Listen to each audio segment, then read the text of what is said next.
depending on who the person was, they connected with the story that they saw themselves in me.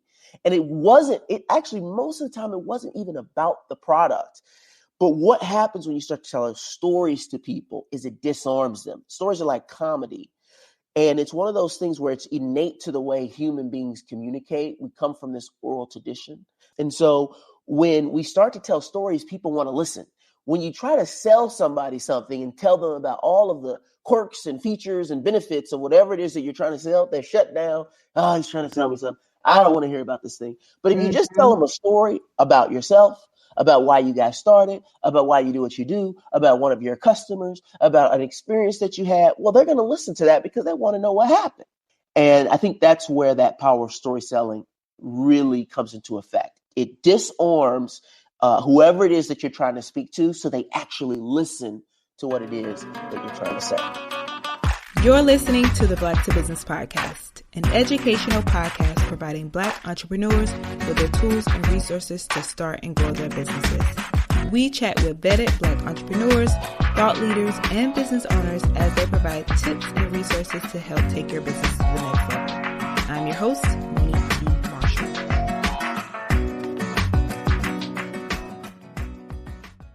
Hey there, Monique here, and before we dive into today's episode, I wanted to share a bit of my journey with you. As a first-generation entrepreneur, I know what it's like to start from scratch. I didn't have a lineage of past business owners or a community of mentors to guide me through the process. That's why I created Black to Business and the Black to Business Podcast, to provide resources and support for fellow Black entrepreneurs like you. And guess what? I'm not alone in this mission. Harvard Business School Executive Education shares our commitment to developing leaders making a difference in the world. Their renowned faculty members are skilled educators blending real-world experience with a variety of teaching approaches to create an exceptional learning environment. Visit hbs.me/explore to discover the possibilities that HBS has to offer. Are you ready to take your leadership to the next level? Visit hbs.me/explore today. Welcome back, entrepreneurs. Have you ever found yourself in a sales pitch pouring your little heart out about your business only to be met with blank stares or polite nods? Or perhaps you struggle to stand out in a crowded market, wondering how to connect with your audience on a deeper level. Well, get ready to turn the tables on your business game, because today we're delving into the game-changing world of storytelling in business on the Black to Business Podcast.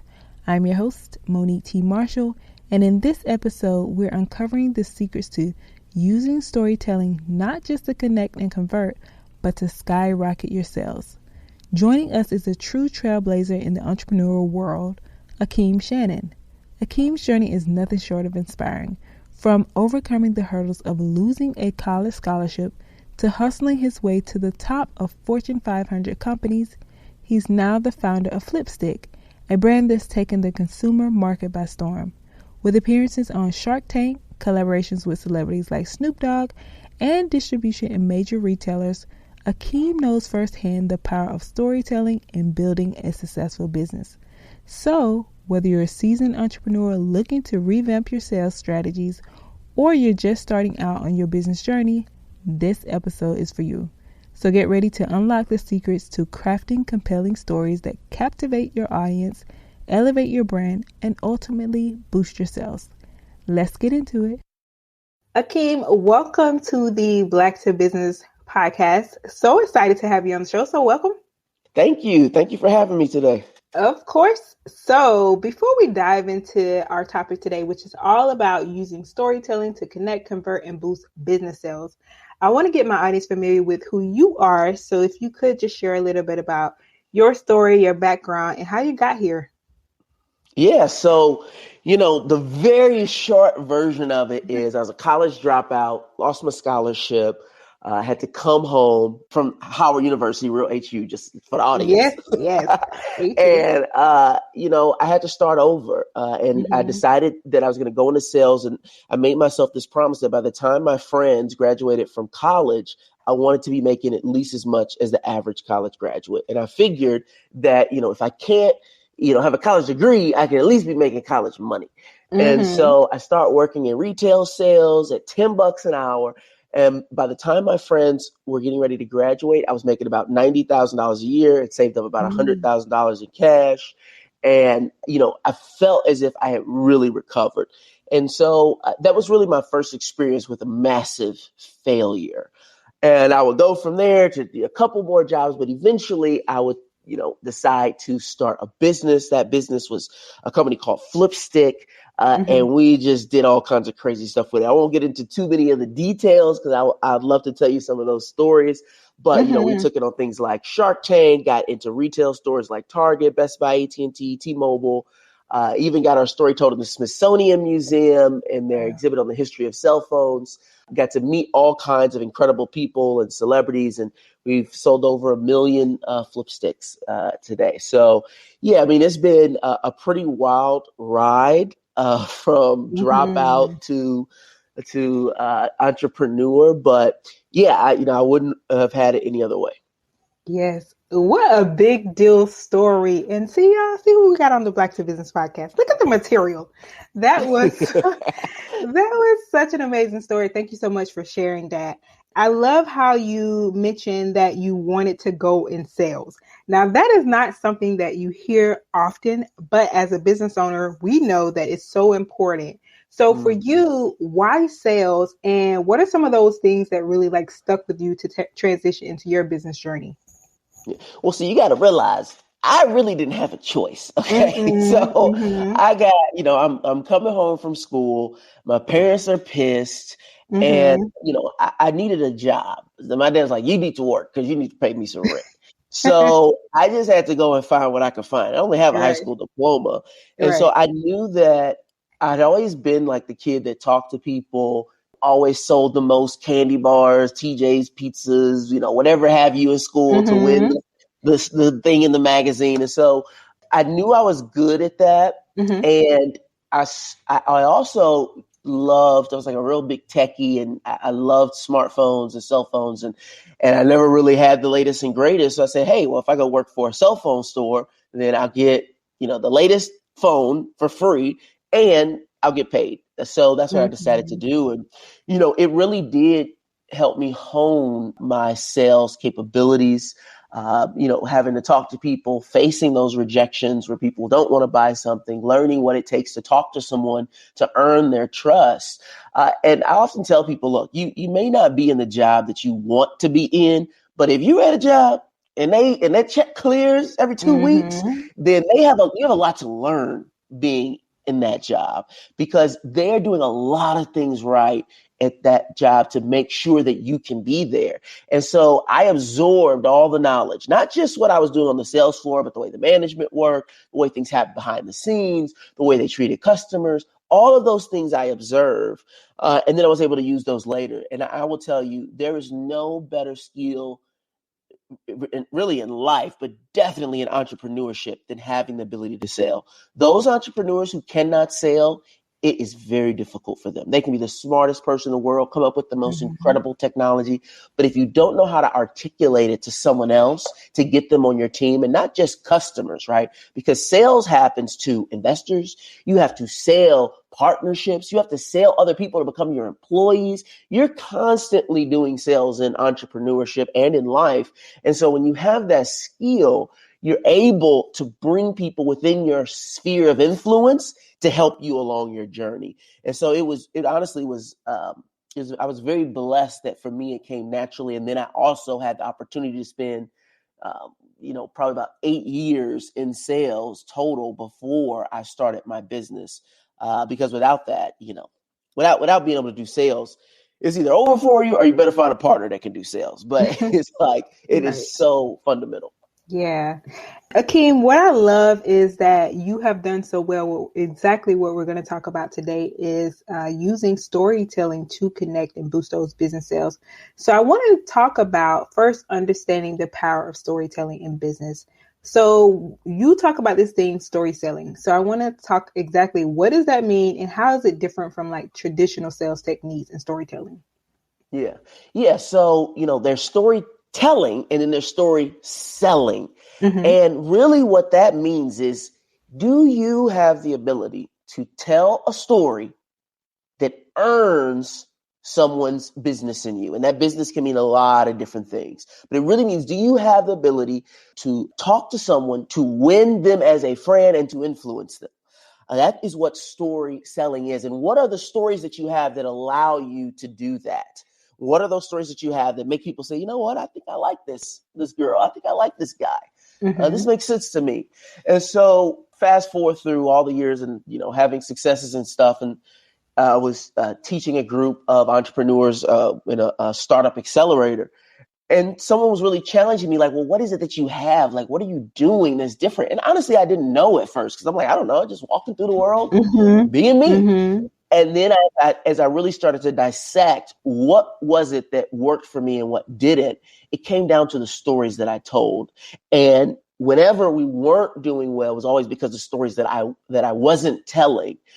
And I think for me, I developed stories as a very important part of the way that I grow business because I was bad at a lot of other things. Like I didn't know Facebook ads. I didn't know TikTok. I didn't know social media. Like I didn't know paid Google ads. Like I wasn't doing well at any of like the traditional things that you're supposed to use for e-commerce sales. It wasn't working. So I had to lean back on what I knew, which was talking to people. And so as I would talk to people, depending on what I would talk to, I would just start telling them stories. So when I first started Flipstick, we did a Kickstarter campaign, a pre-order campaign, raised about $15,000 for people, strangers on the internet who just like, hey, this seems like a cool idea. I'll buy it. Hopefully you'll actually ship it one day. And after that, the sales went away. There was no sales.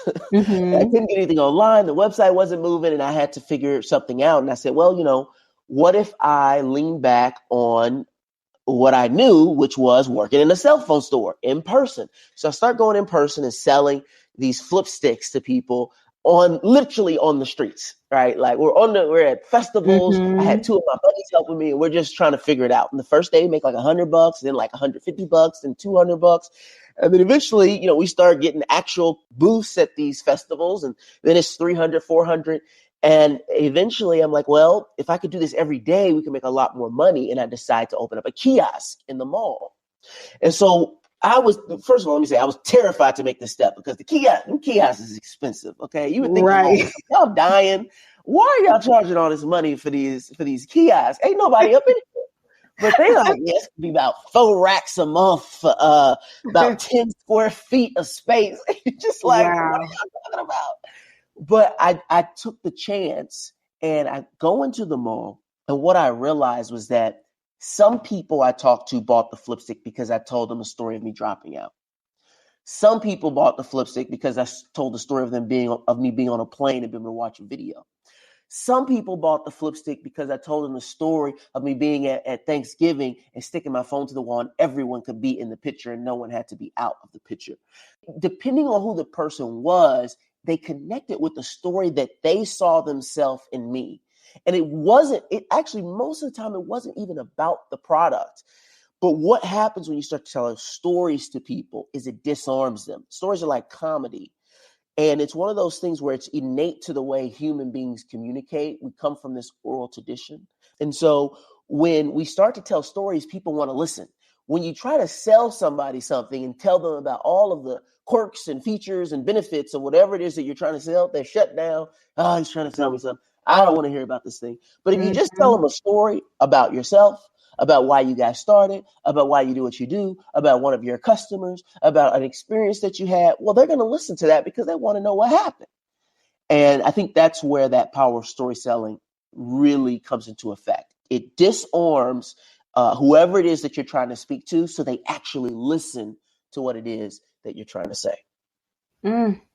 That is so good, Akeem. That was like a whole TED Talk within itself. So many things. And one of the things that really stood out also for me is I love that you said the fact that you didn't know all the things online, but storytelling is something that you could lean on. And for a lot of people might be listening, they're like, that's exactly me. I don't know what it is that I have. I don't have the time to figure out all these Facebook ads that they keep telling me I need to figure out.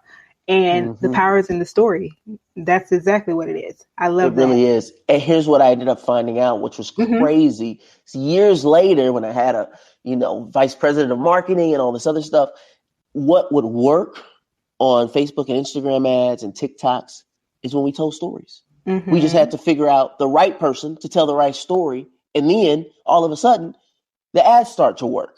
But the whole features and benefits thing, that doesn't work. We live in a space now where there is so much going for our attention, and we want to be entertained, and we want to have fun, and we want to have enjoyment, and we don't want to see an ad telling us about something we don't need.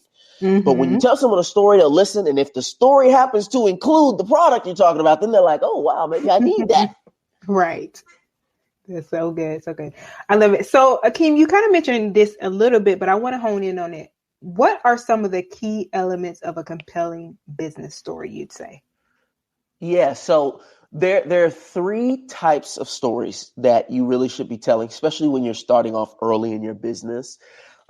Number one is a story of your founding. Like why you started what it is you do is incredibly important. I remember I was in a room full of entrepreneurs, and I said, how many of us in this room have sent an email and said, and used the word we? Like, we are this, we are that, knowing that it's just us, right? Mm-hmm. We the only one in this business. We send the word we. And everyone raised their hand. We have all done that. Yeah. And the reason that we do that is we want to feel, and we want the person on the other end, we think that, oh, if they think we're big and there's lots of people working here, then they'll want to work with us. What I learned is that actually was not true. Like at maybe some stage when you're working with some businesses, if you're $100 million business versus a $1 billion business, it makes a difference. But when you're a small business, they don't care. Like if they already know this ain't $1 billion company, that doesn't matter. Right. They want to know who you are. And so that's why the story of your founding is so key. Mm-hmm. And I really leaned heavily on mine. So just to give you an example, when I had left my job, I quit the third job now. I worked at Sprint, then Verizon, then Square, who makes Cash App. Mm-hmm. And so I quit my job. My boss gives me this book called The Alchemist. And it was a book about a boy who goes on a journey. I only knew that because I only looked at the back of the book. I didn't open the book, didn't read it. I said, Tom doesn't know what he's talking about. I'm not reading this book. This white man that gave me this book, I ain't reading it. Right. And so he was like, Akeem, I want you to read this book because I don't want you to go out. I know you got money saved up. I don't want you being a bum and, hanging out in Bali or something. Go out and do something with your life. I said, okay, Tom, I'll read it. Didn't read it. But I kept hearing about this book. I would see it on TV. I would hear it was on the New York Times bestseller list again after 30 years of being out. My mom sent me a video as an interview with Pharrell and Oprah, and Pharrell's, she's, Pharrell, can you tell me about a book that just changed your life? This is Oprah. All these Grammys and all of these amazing artists that you've just taken to the top. What's one book? And he's like, well, Oprah, the one book changed it all. It's a book called The Alchemist. And I'm like, oh, shoot, I should have read that book. And I went and got it. I still didn't read it. I wish I would have read it in that moment. But, I was just like, you still didn't read it? Book. No, I didn't read it. I'm done. And so I keep hearing about it. And eventually I move into a new apartment, right? Mm-hmm. I got stuff everywhere. My TV's on the floor. I'm trying to get it on the wall. And my buddy was helping me move. And I look at my kitchen counter. It's got all these boxes of stuff on it. New apartment, just moved in. And I see a book. Now, my boss had given me a book, The Alchemist. It was nice, hardback, had leather, bounding on it. Real nice copy of the book, collector's edition, blah, blah, blah. This book on the counter was a paperback, torn up, said $2.99 discount. I'm like, what is this book? Walk over to it, and it's a totally different copy of The Alchemist. And I freak out. And I'll sit down, I read the book cover to cover, and I learn about this boy who goes on this journey to find his treasure by following his dreams and then meeting a wise man that says, hey, when you go on this journey to find your treasure, there's going to be omens, signs from the universe that tell you you're on your path. And when you're off your path, they'll help you get on the path. And I was like, oh my God, this book is an omen. It's been following me around, getting me to read this book. And the reason I tell you this story, it was so important for me, is it changed my mindset. It showed me that, oh, there's an opportunity out here for me. There's something for me to see that I'm not seeing. And if I'm not paying attention, I'll miss it. And it was with that mindset that I get a phone call from my uncle, who's an engineer at NASA, went to TSU, shout out TSU. Yeah. And he was working on a project for the space launch system, the one that's going to Mars. And he was going to use this adhesive that NASA had invented back in the 80s to lay wiring behind paneling. And he was telling me about how this adhesive was based off the feet of geckos, and it was reusable and washable and cleanable. And it was just this amazing technology that was very underutilized. And I'm like, man, I'm looking at my TV. It took me about 3 weeks to figure out how to mount that thing on the wall. And I'm like, man, if I had this magic gecko adhesive, I really could have saved myself a lot of time and energy getting that TV on the wall. And while I never mounted the TV, I did figure out a way to mount a little tiny TV using that NASA adhesive. And that's where the idea for the product Flipstick came from. Wow. And if it hadn't have been for me being in the mindset of looking for the omens, when I was on that call with my uncle, it would have went in one ear and out the other. He's always calling about this, that, and the other. But it was because of the mindset I was in that made all the difference.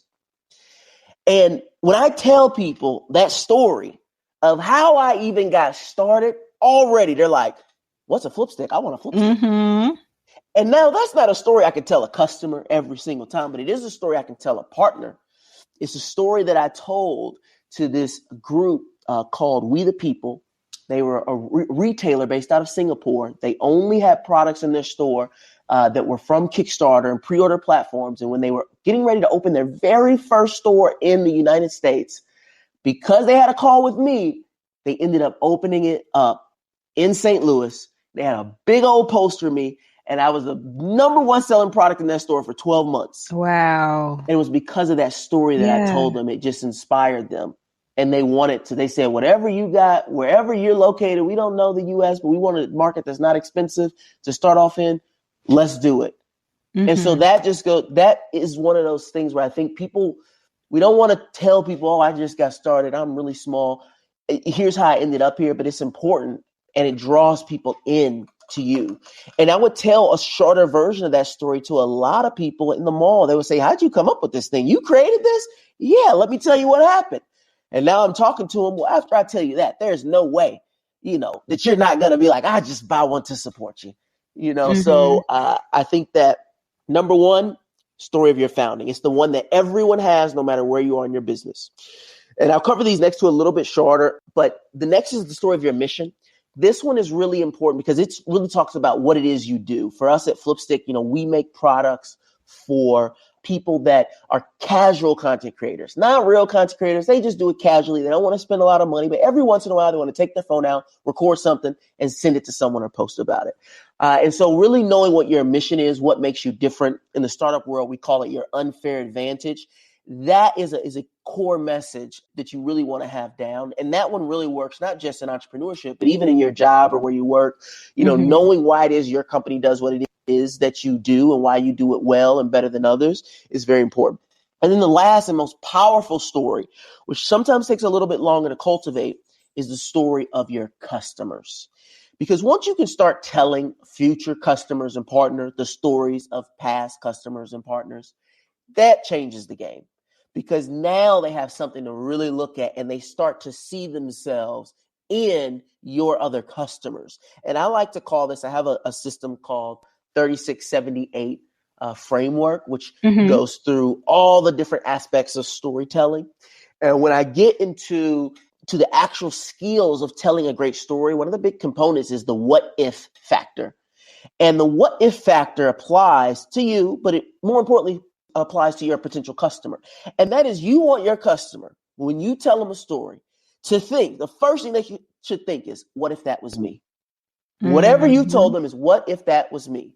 If they think that, right then and there, they're gonna at least give you the opportunity to close them on the sale, because they're gonna be like, man, what if I was the customer they were talking about? What if that was me? And that's a very powerful juxtaposition to have a customer, a partner, anyone you're trying to do business in. That is so, so good. I love that. And I also, speaking of customers, just overall, can you speak to how storytelling contributes to building that brand loyalty and that customer engagement in the long term? Yeah, you want your customers to be your cheerleaders. That's really important.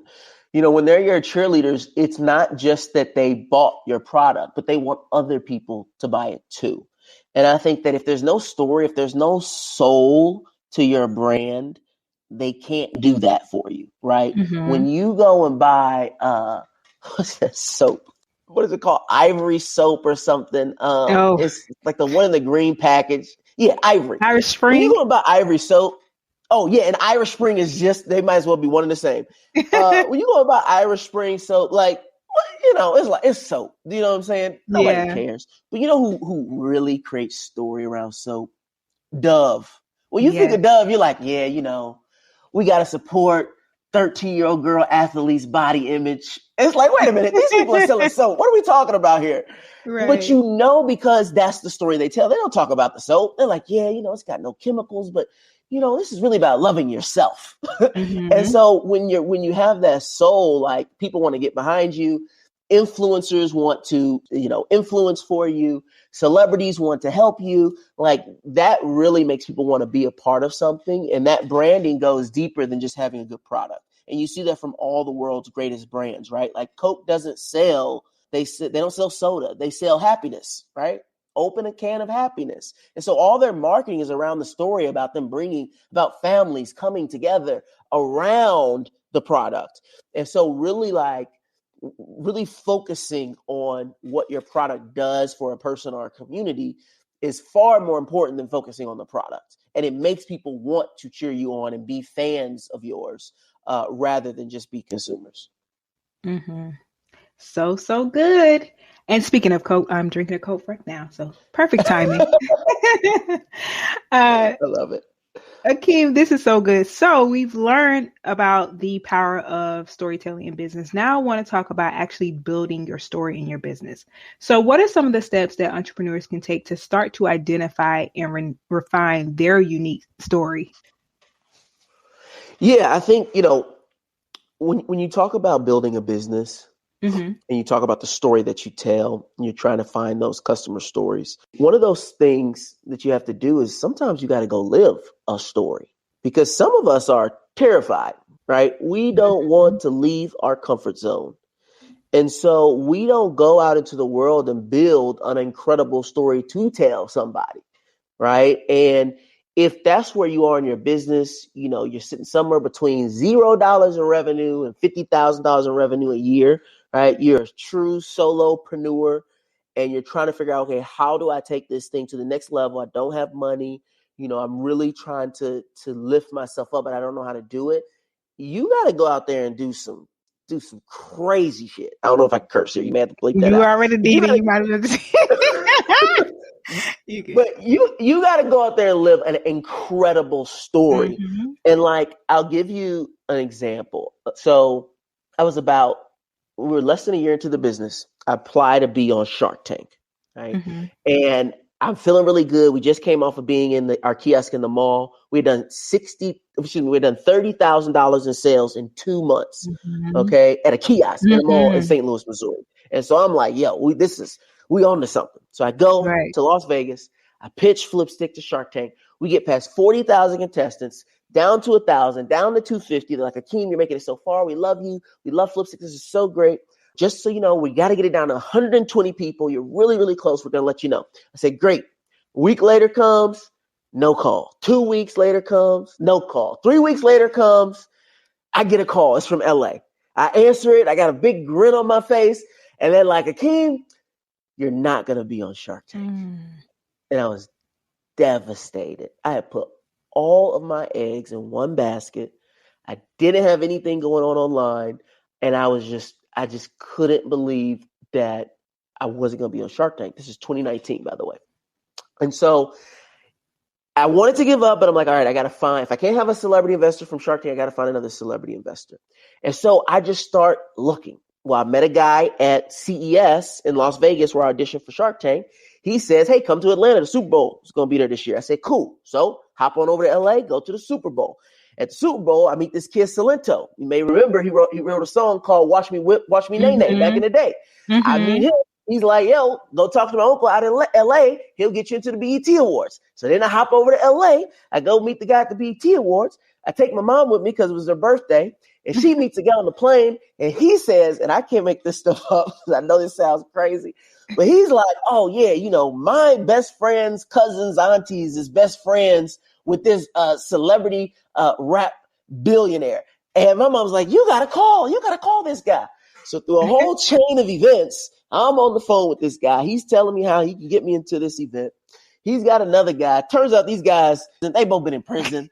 Big charges too. We ain't talking little charges. We talking like moving $200 million worth of weed through private jets, RICO charges. Okay. Yeah. And they're like, we can introduce you to this billionaire. We know him. I'm his best friend. And eventually I'm like, you know what? I can't do business with y'all. And they're pissed and they're angry at me, yelling at me. And so I find out that this billionaire rap celebrity is having this event. Mm-hmm. And this event is going on in Atlanta, and it's a music and comedy summit. He's going to have a pitch competition for small businesses. So I say, you know what? I'm going back to Atlanta. I'm going to pitch my business. I'm going to get this billionaire rapper to invest in my business. So I go. I rap. I get to the top 5. I go to pitch my business. I don't pitch. I enter the music competition because the pitch competition was closed because they already picked I have to enter the music competition to pitch my business via a rap in order to be able to get on the stage. It was total chaos. I was thinking, how did you rap? So I go. Listen, I was like, look, I was in jazz lab band in high school, okay? I was in music appreciation. So I'm going to write a rap. And in fact, I took Drake's Money in the Grave beat and I wrote my rap over his beat. And I mixed it all together. And then I went to Atlanta. And the rap was literally just the pitch for my business. It was just me pitching about how I came up with Flipstick, all this kind of stuff over a beat. So I go, right? I rap in the competition. I get to the top 5, which means I'm gonna be able to get on the stage in front of this rap celebrity, the billionaire, and DJ Khaled, and Timbaland, and all these people that were gonna be there. Right. And I get to the top 5, and they're like, Akeem, can you come here for a second? We're gonna have to disqualify you because you're not a real rapper. I said, ain't none of these people here real rappers. That's why they're in a competition. What are you talking about? And they're like, well, they want a record deal, Akeem. You're just trying to get an investment. I said, a record deal is an investment. What are you talking about? We do the same things. Right. He did not agree. So they disqualified me. I'm sitting there. Wow. And right before the final music competition, there was a comedy show with DC Young Fly, 85 South show. And I'm sitting there front row. I'm not laughing because my life was a joke. And I'm just like, this is just unfair. I should have never read that book, The Alchemist. This is just really messing me up. I'm down here. I've been all over the coast to coast. Right. Spent all this money, ain't made no money. And I'm sitting there and something inside of me was just like, you got to stand up. So I stood up and I held my product in the air. And DC looked at me. He's like, bro, what are you doing? What are you trying to sell, man? He said it in very much more colorful language than that, but I'm not trying to get you kicked off all the podcast platforms. And he started going back and forth. He's like, what is this product? I'm like, it lets you stick your phone anywhere. You can make TikTok videos. You can do this. He starts asking me all kinds of questions about where he can stick it, all the inappropriate places he'd like to stick it and record things. And the crowd is just eating it up. They're laughing. They're hysterical. And the whole comedy show gets derailed. People start running up to the stage talking about all their different businesses, ideas, and all this stuff. And eventually, he lets me on stage. I perform my rap during DC's set. The whole crowd is laughing, having a great time. And the same woman who disqualified me from the competition is like, you got to come backstage. Oh, this is just incredible. We love you. Let me introduce you to the CEO of all of our companies. Let me introduce to our sponsor, AT&T. Just loving it. And eventually this billionaire rap celebrity will fly me out to LA, introduce me to Snoop Dogg. He not only did this rap billionaire by celebrities, he gets Snoop Dogg on board. And then ultimately he makes the phone call to Shark Tank, gets me on the Shark Tank, which then sets off the whole business and helps us really blow up into an Inc. magazine, top 50 fastest growing consumer product brand. Incredible. All from Incredible. me just being like, yo, I will not give up on Right. myself. I will keep charging for it. I know it's out there for me. I don't know where it's at. I don't know how I'm going to get there, but I know I do not know Mark Zuckerberg's system. So I need to figure something else out. And so I went and did all these things. And what ended up happening when I went back to Shark Tank the second time, one, I had an inside man because one of the casting directors had worked with this billionaire rapper. And he told everyone at Shark Tank about the story about how I was in, Atlanta, and then I'm doing this, and then I come to LA, and then Snoop Dogg ends up loving the product. And so Shark Tank was like, hey, well, if you rapped for that guy, you got to rap on Shark Tank. They weren't interested in the product. Wow. They were interested in the story. Right. Because that's a story they could tell on TV. It's exciting. It's enjoyable. It has all the things. It has highs. It has lows. All the things that they know works to sell people on TV. And I use that story so much to grow our business from investors to retailers. I told that story to Target and Best Buy, AT&T, T-Mobile, all kinds of people, employees, to get them to sign up. Like, that story paid so many dividends for me. And, some of your eagle-eyed, keen-eared listeners may know I just used the word billionaire rap celebrity and did not use the same person's name. And well, that's because that rapper is none other than Sean Diddy Combs. I knew you were going to say that. I was like, he's not saying his name for a reason. I knew it. And listen, when Sean was on TV and they got Homeland Security going into all the houses like SEAL Team 6, and I'm like, not Sean that messed up my damn story. I can't even go out and tell this story anymore, Sean. What are you doing to me? This is ridiculous. So, but anyway, I'm going to still tell the story. You didn't see that rap billionaire. People were kind of like, no, but you didn't say the name, but it's good. It was, Oh, man. But, that happened because I faced an immense failure that I didn't make it through. And I had to go figure something else out. But most importantly, I didn't give up. And because I didn't give up, I was able to actually live an incredible story that I could go and tell people.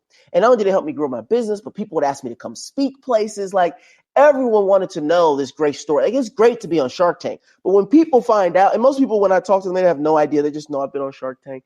When they find out the story of how I got on there, then it's like, whoa, this is incredible. And I remember maybe like 2 years ago or so. Maybe now it's like 3 years. It's been a while now.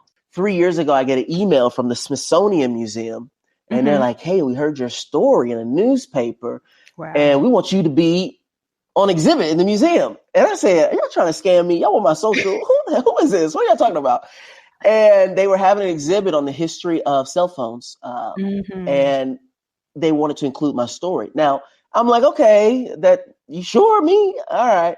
Now, I take my whole family up to DC, right? And it was incredible to be back in the city, the city where I had this immense failure at Howard University. And now I'm back and I'm going to be in a museum, which is just mind-boggling to me, the biggest museum in the world, in fact. And so here I am. We go to the gala. The curator museum is there.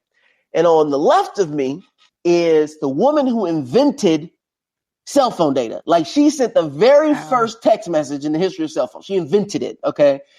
2G data, not 3G, not 4G, not 5G. 2G was her. Okay. Wow. So she's on the left of me. And then on the right of me is the CEO of Qualcomm. And for those who don't know, Qualcomm makes every chip in every cell phone in the world.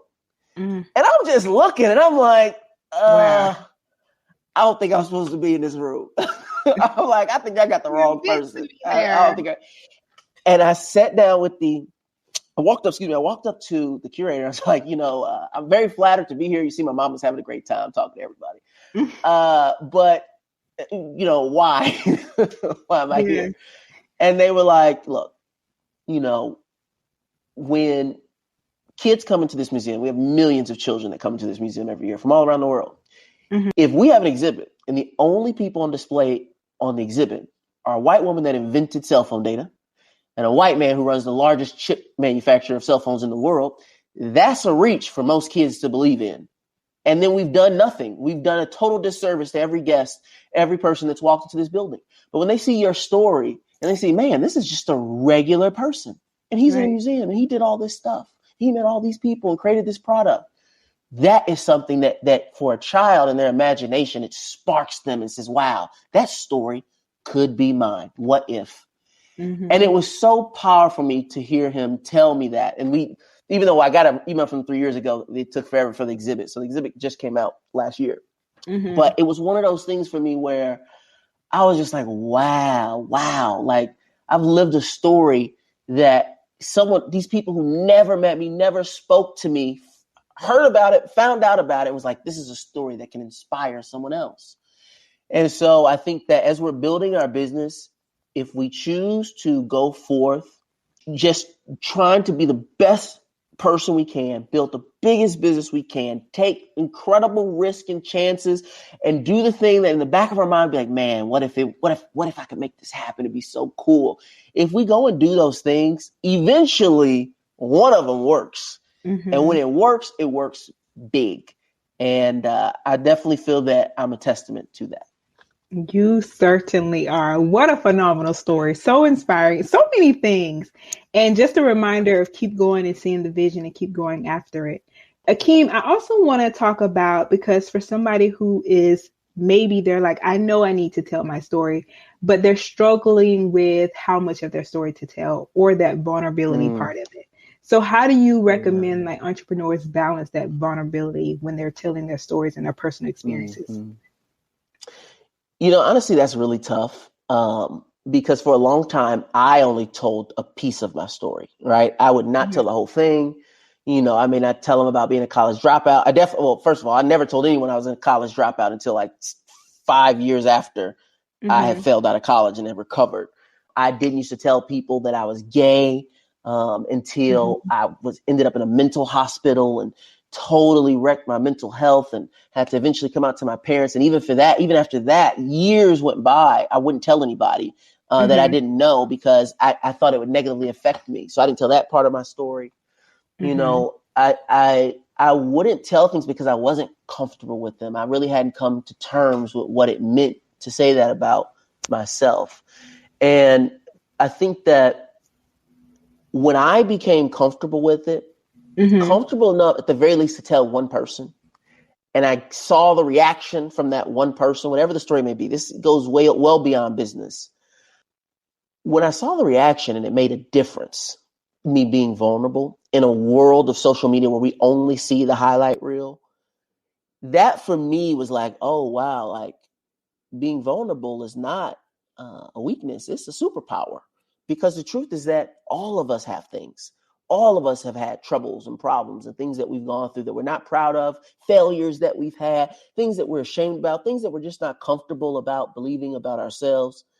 And we don't tell people because we don't have the confidence. And I've found that when you tell people those things and you incorporate it and you're at peace with it, man, it really sets people on fire because they have those same things that they're going through, that they're feeling, that they're not telling people. And it's powerful. And I'll tell you a story about my little brother. I joined Big Brother, Big Sister when right before actually I started Flipstick in 2018. And when I met this kid, 13 years old, and for those who don't know, Big Brother Big Sister is a mentorship or a national mentorship organization, amazing program, amazing organization. Yes. And so I joined this program, and because of my little brother, he's a very shy kid, grades aren't great, you know, very soft-spoken type of kid. And, you know, we're starting to get to know each other. And I remember about maybe couldn't have been more than 3 months after I'd known him, I get like 3 missed phone calls from him. And I'm like, whoa, what's going on? What's wrong with this kid? And I think I was out of town. Maybe it had to be a holiday or something. I was with family, and I answered the phone, and he just unloads about how his father, who hadn't been in his life, left, disappeared recently. I reached back out, was like, oh, I'm going to come pick you up. Left him on a corner for 3 hours, never showed up, kept saying he was going to show up, brought up all these emotions about, you know, being abandoned. And then he's blaming his mama, saying all the problems, she wants child support. He went and started a whole nother family, all of this just stuff. And it was very heavy. You could tell he just needed to release this. And we talked about it for about an hour.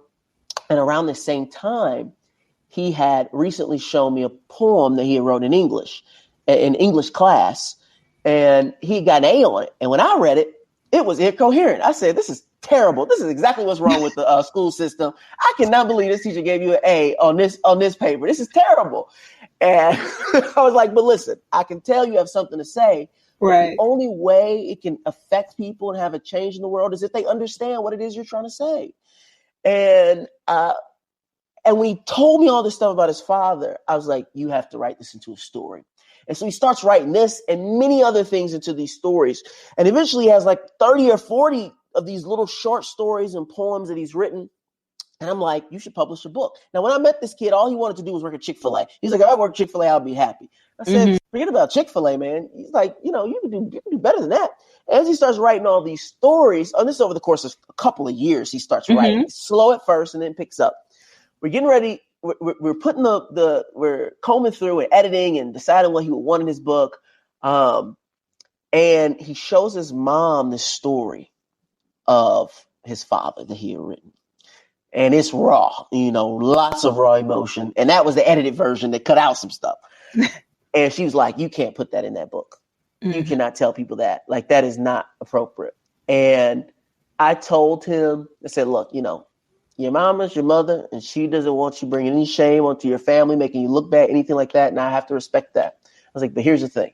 How many kids do you think are out there that feel the exact same way you do? And he said, probably a lot. I was like, how many black boys do you think are out there that feel the exact same way you do? And he's probably a lot. I said, so if you rob those people from your truth, what's going to happen to them? And he's like, I don't know. He's like, somebody could kill themselves. I said, wow. I said, really? I said, so if you tell that story, it could potentially save someone's life. I was like, you have an obligation. In my opinion, you have an obligation to tell that story because you have no idea what it's going to do for somebody else. Right. And so a few weeks later, I actually ended up paying to get the whole book published, and we made all these copies and all this stuff. And by this time, I had been on Shark Tank, so now I had a little bit of money, you know what I'm saying? So I wasn't broke no more. So, like, okay, we're going to go ahead and do this.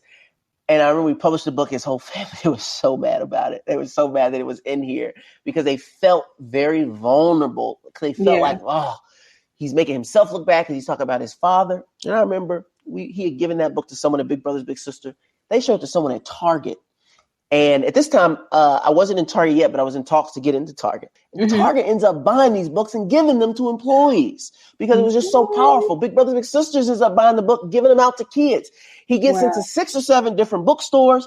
People are asking him to come read it. I get him on the news. And eventually, even though his grades was sketchy at best, his ACT score, we ain't going to talk about that. But the kid had 2 published books by the time he was getting ready to graduate from college. Full ride scholarship to college. Wow. And I remember I was sitting there with his mom, and I was like, man, sure glad he published that book, huh? And she's like, Akeem, I was mad at first, but she was right. You was right about that one. I said, I know. I said, he done got these scholarships. And it was one of those things that it was just like, man, he chose to be very, very vulnerable in that book in a way that, for me, he published the book at 16. For me at 16, no way I could have done that. But I also didn't have anybody to talk to. And so, I was very proud of him for doing that. And it really was a release for him because now he wasn't holding it in anymore. Not that it didn't bother him at all, but it just freed him of it. And more importantly, potentially than that, it helped a lot of other people. And ultimately, it helped him. So I think that vulnerability aspect is so important. I mean, it affects our mental health.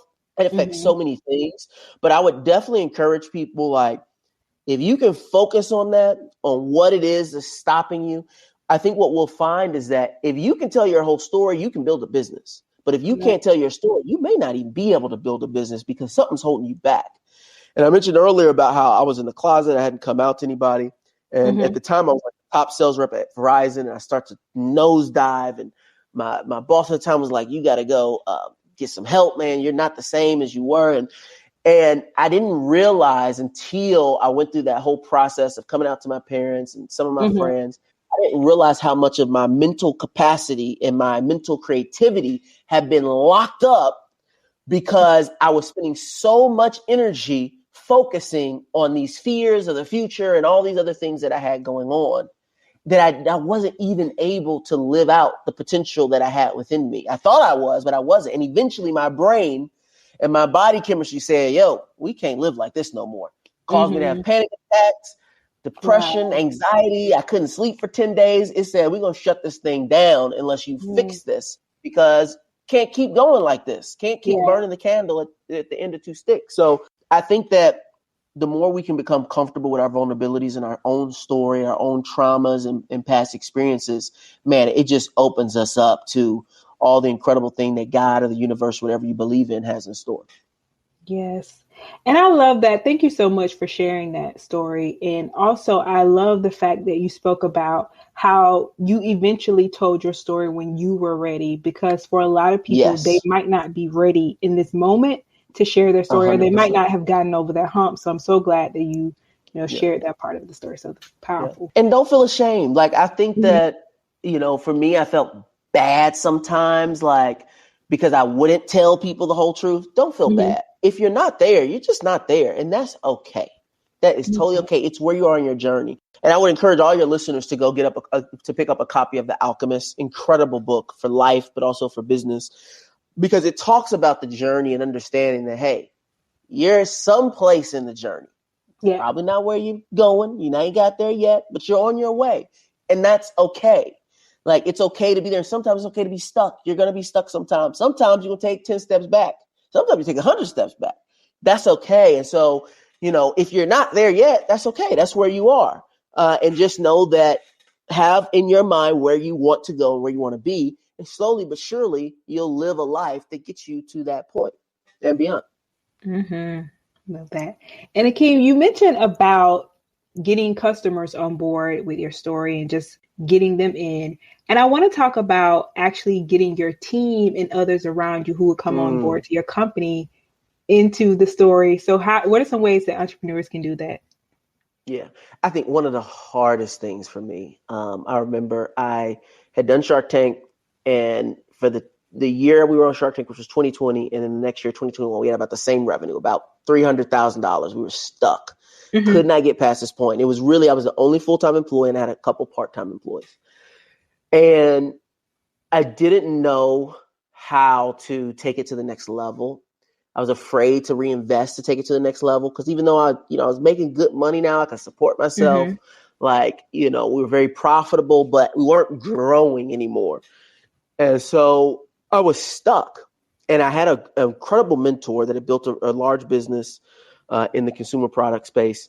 And he's like, Akeem, you got to raise money. You got to go out. You got to get investors. You need to hire people. You need to get people that can really help you build and grow this business.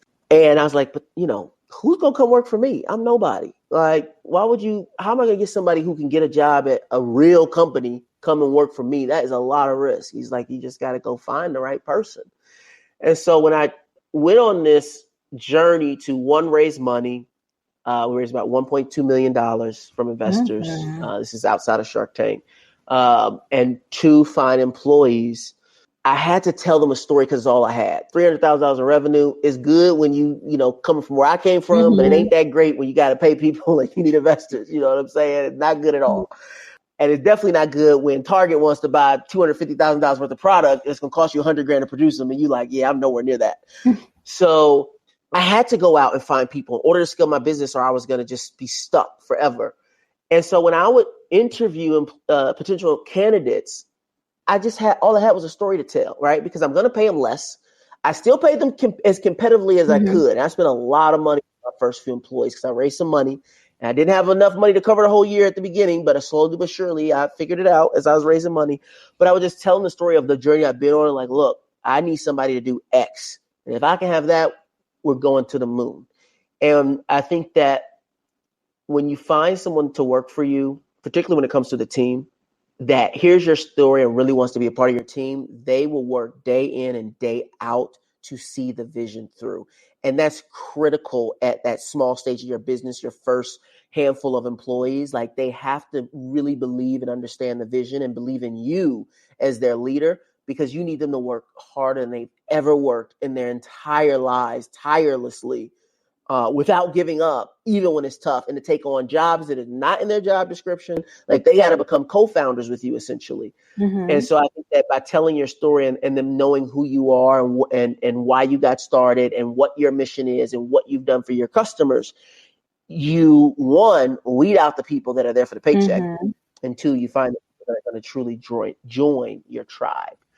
And I was very fortunate to find that in a vice president of marketing, a vice president of operations. And I didn't get it right at first. The first VP of marketing that I hired had a ton of experience. He was a co-founder of a TV brand called Vizio, which is a huge TV company. Like he was very experienced, but he was lazy. Okay. He didn't want to do no work. I was like, no, see, you got too much money. You ain't hungry. I need somebody hungry.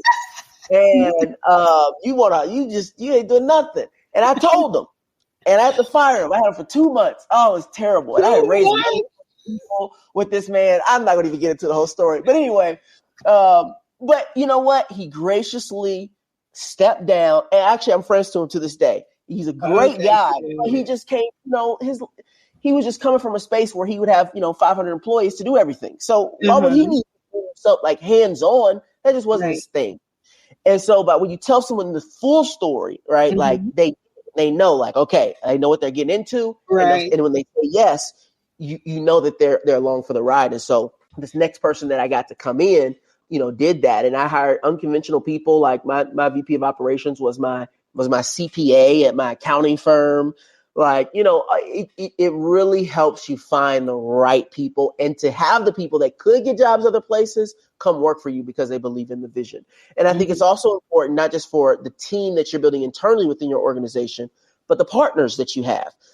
For us, those partners could be people like retailers, like Verizon and Target and AT&T, Best Buy and stuff like that. But they can also be partners in manufacturing, partners that work on your software, partners that handle some sort of distribution channels for you, third-party logistics companies, because as you speak to them, you tell them your story, you'll understand like, hey, are these people really on my side? Are they on my team? Are they just trying to take my business for the money and they're going to walk away? And I think early on in my journey, I wasn't a good gauge of those things. And so I got swindled out of money by people that were bad actors, didn't have my best interest at heart. But once people kind of know who you are, you can kind of get their vibe for you. And you'll know like, oh, yeah, these people, they want to see me win. And they're going to work with me. They're going to give me a great deal and a great price. And I know they've got my back. And I know you didn't ask this question about the story and the team stuff, but the other thing that's huge is a mentor. And like when you can tell your story to the right person that's done what it is you're trying to do and they're on board with what you got going on, those are incredible mentors, especially when you don't have the money to pay somebody to be like a consultant mentor type of relationship or to serve on your board of directors. Like having a mentor that believes in you and wants to see your story flourish and continue is the single most valuable tool that you can have. And the only way you find that person is by telling them an incredible story about yourself and having them believe that the story can become even better than it already is. That is powerful. And it came for you, like, how do you, or what would you advise entrepreneurs do to maintain that consistency and authenticity as their business grows in their storytelling? You got to protect your mind. Like it's so hard as an entrepreneur. It's a lonely road, even when you got people all around you. Like it's very lonely. It's very stressful. It's very demanding. And so protecting your mind so that you know where your goals are, you know where your journey is headed, you have your vision, you're feeling good about yourself, you're optimistic toward the future. Like that's so important every day that you wake up. You hear from all the stories that I tell, around growing the business. I faced a lot of friction in getting to the big opportunities. And so if at any point during those processes I stop, then none of the progress happens. None of the opportunity happens. And so, I like to listen to things like podcasts like yours, where I'm hearing great stories. I'm getting the tools that I need. I like listening to financial podcasts. I like to read books like The Alchemist, a couple other ones. We probably won't get into them today, but like Think and Grow Rich, Rich Dad, Poor Dad, The Third Door. These are all books that tell people's stories and journeys. Some are about business, some are fiction, but they're They're books that will really just like fuel your soul to keep pushing forward, and they'll open you up to the ideas that you need to keep going. Because if you can simply have a good mindset 80% of the time, like, you'll be unstoppable. If you have a good mindset 25% of the time, you probably do all right.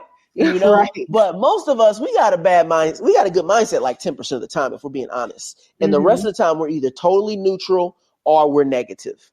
And that's really the only killer of any business. Because, you know, sometimes things reach their end and you went all out, you gave everything and it didn't work out. That happens. But as my grandfather would say, he was a minister at AME Church for 40 plus years. And my grandfather said, he's like, when Jesus had the apostles in the storm and they thought that the boat was going to sink and they was off course and they're like, Jesus, thou hast forsaken us. When the storm cleared, they realized they were exactly where they were supposed to be. And so I think that if your mind is right, like, you'll end up exactly where you're supposed to be, even when it seems like you're not, because you're following, as the alchemist puts it, you're following the omens to help you on the journey to get to your treasure. And along the journey, it's not a path straight up, guys. It's up, down, all around. Take a step back, 2 steps to the side, head forward. Like, it is crazy. But I learned through all my different little stories that I told today, like, sometimes that crazy journey you take was the intention the entire time. You were supposed to take all those steps back. You're supposed to have all those struggles. And like, I think about the many struggles, and I didn't even get into all of them today. I didn't even talk about how Uncle Joe Byron cut me off in the middle of my Shark Tank episode because it was the week of the election and it didn't even air. I didn't even get into that failure. See, y'all, we got to come back for a part 2. Yes, we did. You know, like, I faced so many failures and I used to just be like, oh, this is just too much for me. I can't take it. And I remember I was on a podcast a couple months ago and I started doing speaking, like paid public speaking, which I never really thought I would, you know, be doing, but here I am. And this guy told me, he's like, man, you know, I know in those moments when all these things were happening to you were terrible, like I know you were just like, what in the world is going on? Why can't I ever seem to catch a break? And this podcast was a sports podcast, and your boy ain't, you know, I ain't that athletic. Okay. I played high school football, but only freshman year. And I was like, why did you have, you know, why you all have me on this podcast? You know, this guy was a agent for NFL athletes, retired agent, done over $1 billion in contracts. He's like, Akeem, I had you on the show because the easiest thing in the world for me is to get a guy into the NFL. The hardest thing in the world for me is to tell a guy that he's no longer in the NFL. And that's when they break. And he's like, this is one of the hardest professions in the world, professional sports, to know that you have to have a next chapter. And he's like, when I heard your story and I read your website and I was like, whoa, this guy just rolls into the next thing and the next thing and the next thing. He's like, this is something my athletes have to hear, because otherwise they give up. Yeah, they get done with, you know, being a 49er and it's over for them. Their whole life is over. They give up on life. And he's like, your story is one that I know will connect with them because it connects with me. And so I think that, you know, for me, that was just, it was a powerful, powerful realization. Like, when you're on the journey, like, if you don't give up, no matter what the storm is, no matter what the chapter or the season that you're in, like, it's all part of the process. It's all part of the process of learning and growing and living a life that is fulfilled. And if people go to my website, which is akeemshannon.com, they'll see I have a tagline and it says becoming invincible.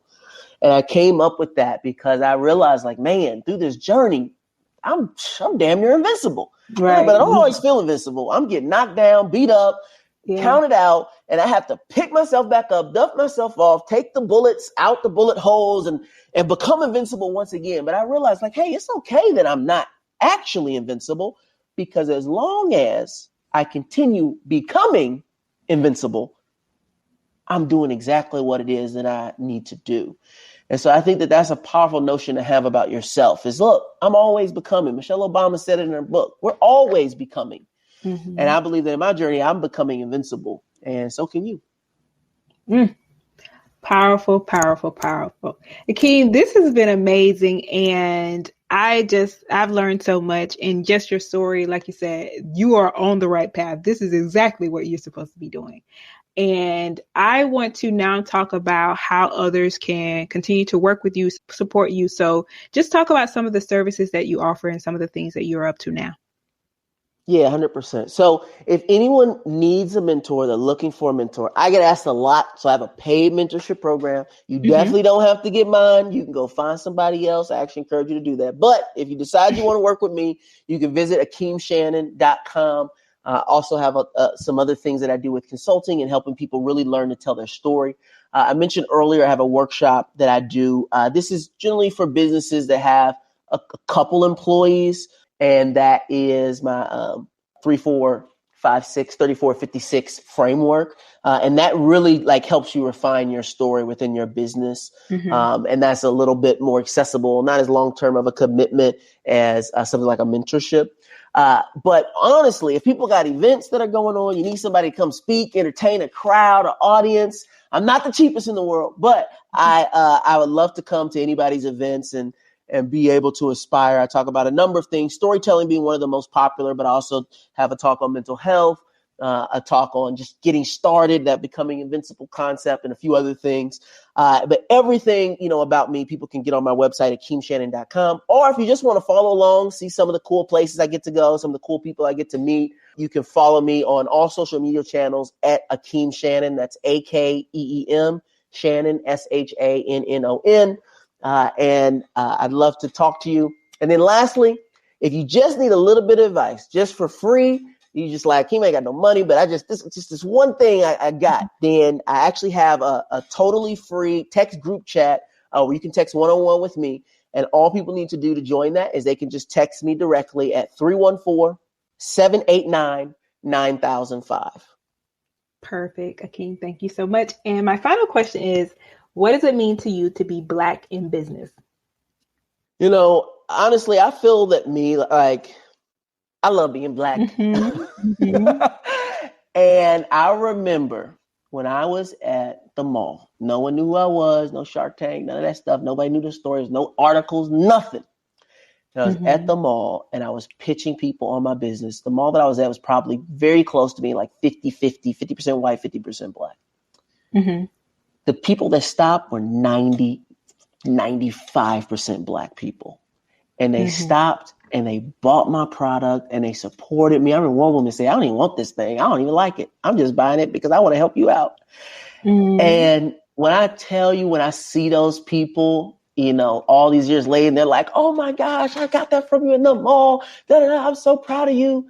Man, it's like, I'm getting emotional just thinking about it because one of the things that I love about us, for all our many problems that we have, in our community, like we truly, when we see somebody that we think we can help lift up, we do it.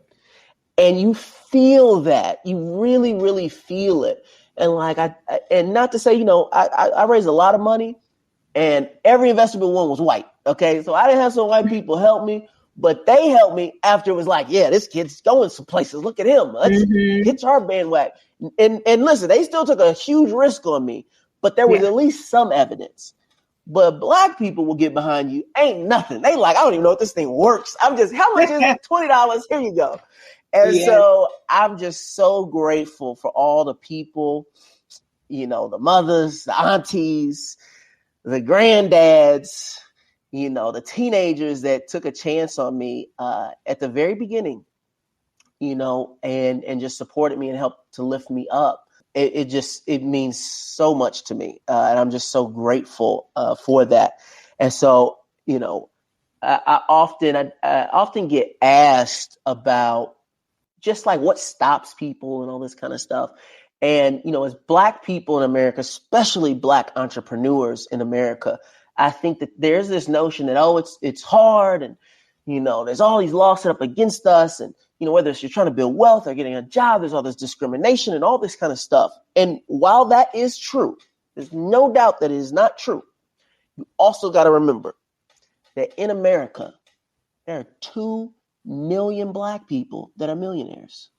2 million Black people that are millionaires.